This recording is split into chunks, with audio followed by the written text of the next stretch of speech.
Welcome to Steven's Storytime. Let's learn about the life of Bruce Lee. This is the story of a little boy born in San Francisco. His parents named him Lee Jun-Fan, but the nurse at the hospital gave him the name that became famous, Bruce.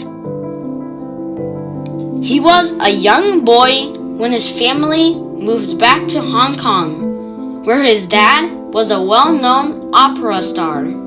Soon, Bruce followed in his footsteps and became a child actor. Bruce was a lazy student who didn't like going to school much, but he was very interested in martial arts.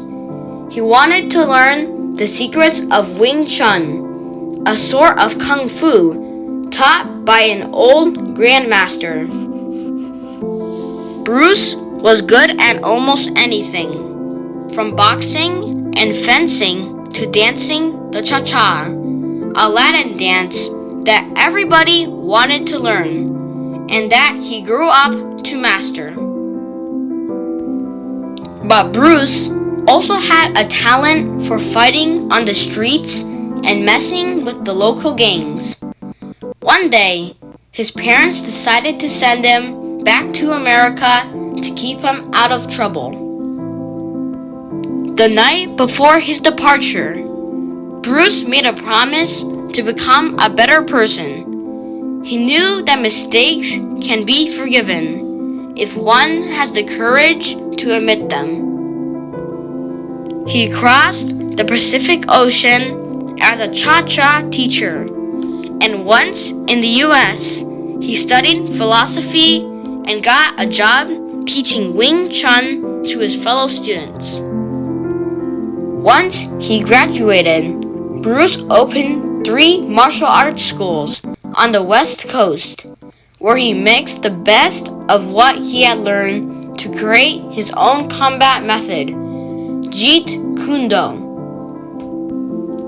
He was so fast that one time he knocked out an opponent with 15 punches and a kick in a fight that only lasted 11 seconds. It was said he could catch a grain of rice in midair with his chopsticks. Bruce got a part in a TV series, but he struggled to make it to the big screen in Hollywood. So he returned to Hong Kong, where he was offered the main role in his first martial arts movie. He fought with the grace of a dancer and the charm of an actor, and soon he was even writing, directing, and producing his own movies. Bruce made martial arts so popular that Hollywood finally gave him the opportunity he had longed for. He became the most famous Asian American movie star ever when he played Lee in Enter the Dragon, the king of kung fu movies. And by having faith in himself and never giving up, little Bruce became a hero for everyone, and the person he always dreamed he would be. The end.